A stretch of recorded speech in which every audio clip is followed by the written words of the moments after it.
आज हम छत्तीसगढ़ के 2024-25 के आंकड़ों की गहराई में उतर रहे हैं। हमारे पास राज्य का आर्थिक सर्वेक्षण है, बजट है, सब कुछ है। लेकिन हम सिर्फ नंबरों की बात नहीं करेंगे, हम एक बड़े सवाल का जवाब ढूंढने की कोशिश करेंगे। क्या छत्तीसगढ़ की जो जबरदस्त प्राकृतिक संपदा है, चाहे वो खेत हो या खदानें, वो वाकई वहां के हर इंसान तक पहुंच रही है? ये सवाल बहुत ज़रूरी है क्योंकि अक्सर विकास की बड़ी-बड़ी बातें वो आंकड़ों में कहीं खो जाती हैं। आज हम इन्हीं आंकड़ों को कुरेद कर देखेंगे कि इनके पीछे की असल कहानी क्या है। क्या तरक्की की रोशनी पूरे राज्य में बराबर फैल रही है या कुछ हिस्से ज़्यादा चमक रहे हैं और कुछ शायद अंधेरे में हैं? बिल्कुल।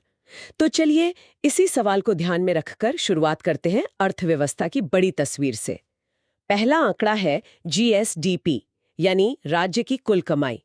अनुमान है कि ये 7.5% की दर से बढ़ेगी। इसे ऐसे समझिए कि अगर छत्तीसगढ़ की अर्थव्यवस्था एक दुकान है, तो उसकी बिक्री पिछले साल के मुकाबले मतलब लगभग 7.5% बढ़ी है। ये एक अच्छी ठोस बढ़त है और इसी दौरान देश की जो औसत विकास दर थी वो 9.2% अनुमानित थी।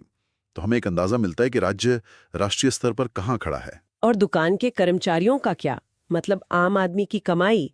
उसके लिए हमारे पास प्रति व्यक्ति आय का आंकड़ा है जो 1,62,870 रुपए तक पहुंचने का अनुमान है। जी, ये भी पिछले साल से 9% से ज्यादा की बढ़ोतरी है। हाँ, तो दुकान की बिक्री भी बढ़ी और हर कर्मचारी की औसत कमाई भी। कागज पर तो ये बहुत अच्छी तस्वीर दिख रही है। लेकिन अब आते हैं सरकार की तिजोरी पर, यानी बजट पर, जहां चीजें और दिलचस्प हो जाती हैं। कुल खर्च का अनुमान है 1,65,000 करोड़ रुपए। हाँ, और यहाँ दिलचस्प बात यह है कि हमारे स्रोतों के मुताबिक सरकार के पास एक राजस्व आधिक्य है, रेवेन्यू सरप्लस। हाँ, यही दो शब्द हैं जो हमेशा कंफ्यूज करते हैं, राजस्व आधिक्य और राजकोषीय घाटा। हमारे स्रोतों में लिखा है कि सरकार के पास जीएसडीपी का 0.4%, यानी 2,804 करोड़ रुपए का राजस्व आधिक्य है। बिल्कुल। इसका सीधा सा मतलब है कि सरकार को अपने रोजमर्रा के खर्चों के लिए जो पैसा चाहिए, जैसे सैलरी, पेंशन, सब्सिडी वगैरह, उसकी कमाई उससे ज्यादा है। मतलब रोज का घर खर्च चलाने के लिए उधार लेने की जरूरत नहीं पड़ रही। ये एक मजबूत माली हालत का संकेत है। एक मिनट, यहीं पर मैं थोड़ा उलझ गई। अगर सरकार के पास रोज के खर्च से ज्यादा पैसा आ रहा है, तो फिर ये राजकोषीय घाटा क्यों है, जो कि जीएसडीपी का 3.8% है? मतलब सरकार फिर भी उधार ले रही है। ये दोनों बातें एक साथ कैसे हो सकती हैं? बहुत अच्छा सवाल है। देखिए, राजस्व आधिक्य सिर्फ रोजमर्रा के मतलब ऑपरेशनल खर्चों की बात करता है, लेकिन सरकार इसके अलावा भविष्य के लिए बड़े निवेश भी करती है, जैसे नई सड़कें बनाना, स्कूल, अस्पताल या कोई पावर प्लांट बनाना। इसे हम कहते हैं पूंजीगत व्यय या कैपिटल एक्सपेंडिचर। अच्छा। तो इस बड़े निवेश के लिए सरकार उधार लेती है और इसी कुल उधार को हम राजकोषीय घाटा कहते हैं। तो एक तरफ रोज का खर्च कमाई से चल रहा है और दूसरी तरफ भविष्य के निर्माण के लिए कर्ज लिया जा रहा है, जो कि एक सामान्य और अच्छी आर्थिक प्रक्रिया मानी जाती है। अच्छा, अब साफ हुआ। तो अर्थव्यवस्था की नींव मजबूत दिख रही है। अब बात करते हैं उस सेक्टर की जो राज्य की 70% आबादी को सहारा देता है, खेती किसानी। यहाँ 40 लाख से ज्यादा किसान परिवार हैं। और इनमें से भी 80% छोटे और सीमांत किसान हैं, मतलब जिनके पास जमीन बहुत कम है। इसलिए सरकार की नीतियां सीधे तौर पर इन लाखों परिवारों पर असर डालती हैं। और छत्तीसगढ़ में खेती का मतलब है धान। इस साल सरकार ने 160 लाख मीट्रिक टन धान खरीदने का लक्ष्य रखा है। और इसके लिए किसानों को एक तय कीमत भी दी जा रही है। सामान्य धान के लिए 2,300 रुपए प्रति क्विंटल। बजट में भी कृषक उन्नति योजना के लिए 10,000 करोड़ रुपए रखे गए हैं। ये तो बहुत बड़ी रकम है। हाँ, ये दिखाता है कि सरकार किसानों की आय को सीधे तौर पर समर्थन दे रही है। इसका मकसद ये है कि ग्रामीण अर्थव्यवस्था में पैसा पहुंचे, लोगों की जेब में पैसा जाए।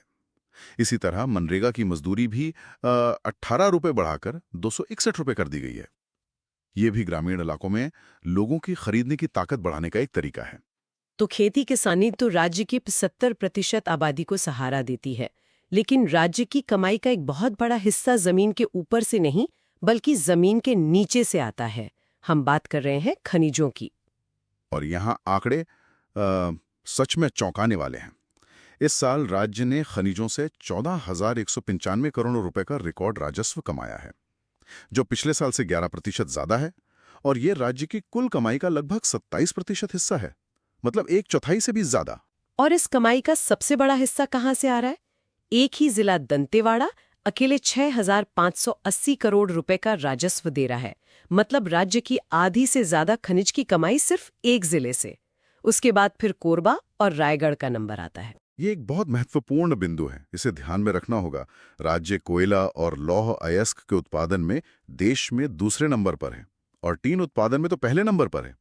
तो ये जिले राज्य की तिजोरी भर रहे हैं। लेकिन यहाँ हम अपने उस शुरुआती सवाल पर वापस आते हैं। क्या ये जबरदस्त दौलत वहां रहने वाले लोगों की जिंदगी भी बदल रही है? इसी सवाल पर आगे बढ़ने से पहले चलिए जरा राज्य के लोगों और उनकी शिक्षा के आंकड़ों पर नजर डालते हैं।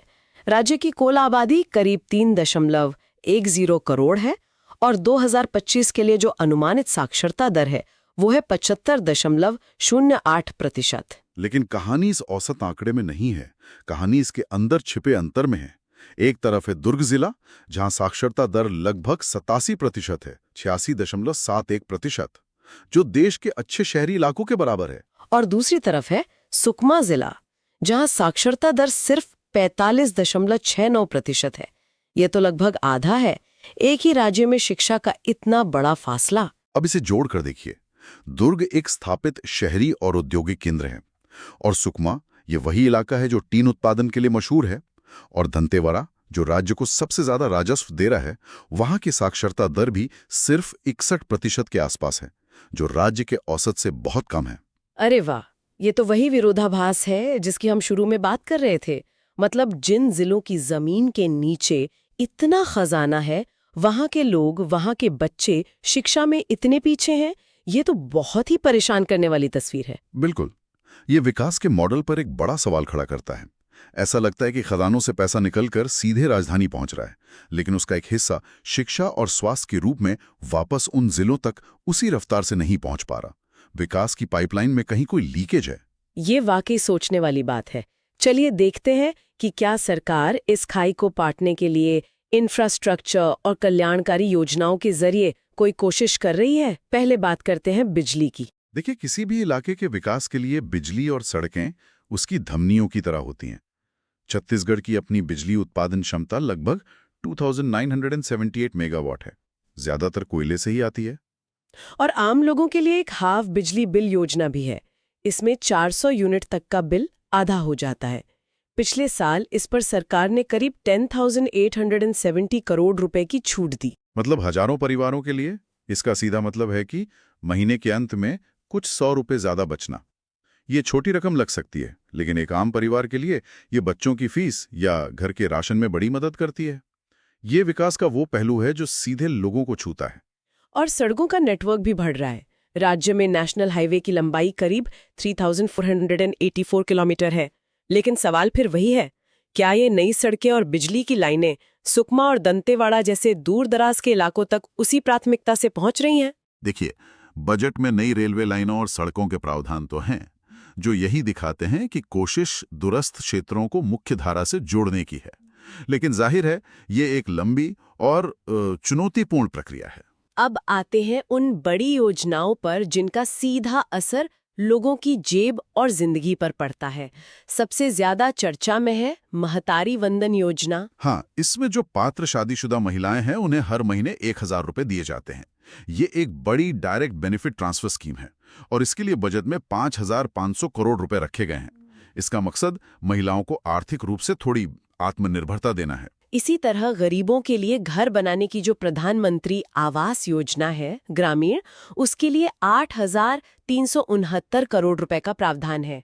ये भी एक बहुत बड़ी रकम है। घर, महिलाओं को आर्थिक मदद, सस्ती बिजली, ये सब सामाजिक सुरक्षा की कोशिशें हैं। सरकार आर्थिक विकास के साथ साथ एक सेफ्टी नेट बनाने की कोशिश कर रही है, जो कि अच्छी बात है। स्वास्थ्य और शिक्षा के मोर्चे पर भी कुछ बड़े ऐलान हैं।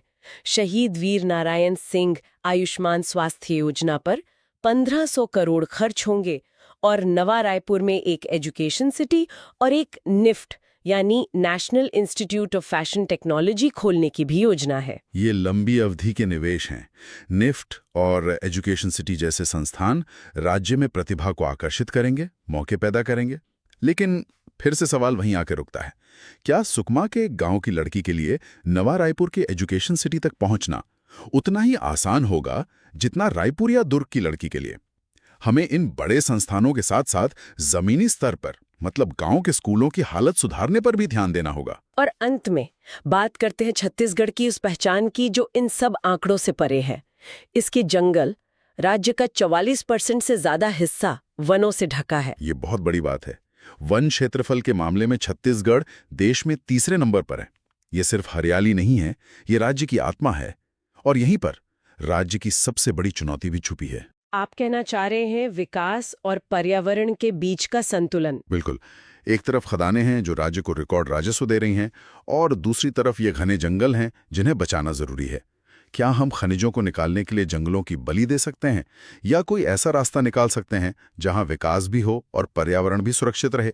यह सवाल छत्तीसगढ़ के भविष्य की दिशा तय करेगा। तो आज के हमारी इस पड़ताल से छत्तीसगढ़ की एक बहुत ही मिली-जुली, एक जटिल तस्वीर सामने आई है। हाँ, एक तरफ अर्थव्यवस्था के अच्छे आंकड़े हैं, जीएसडीपी बढ़ रही है, किसानों और महिलाओं के लिए बड़ी योजनाएं हैं।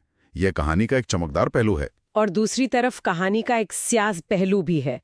साक्षरता में जिलों के बीच जमीन आसमान का अंतर, और ये कड़वी हकीकत कि जो जिले जमीन खोदकर राज्य को सबसे अमीर बना रहे हैं, वहां के लोग विकास के कई पैमानों पर सबसे पीछे हैं। बिल्कुल। छत्तीसगढ़ एक ऐसे दोराहे पर खड़ा है जहां उसके पास बेहिसाब कुदरती दौलत भी है और विकास की बड़ी बड़ी आकांक्षाएं भी। अब हम श्रोताओं के लिए एक विचार छोड़कर जाते हैं। जरूर। सोचिए, जो जिले जैसे दंतेवाड़ा और सुकमा राज्य को हजारों करोड़ का खनिज राजस्व देते हैं, अगर उस राजस्व का एक तय हिस्सा, मान लीजिए 25% या 30%, कानूनी तौर पर सिर्फ और सिर्फ उन्हीं जिलों के विकास पर खर्च करने का नियत बना दिया जाए, यानी वहां के स्कूलों, अस्पतालों और कॉलेजों पर, तो क्या होगा? क्या इससे विकास ज्यादा समावेशी और टिकाऊ नहीं हो जाएगा, जहां जमीन का खजाना सीधे तौर पर वहां के लोगों की जिंदगी का खजाना बन सके? इस पर सोचना जरूरी है।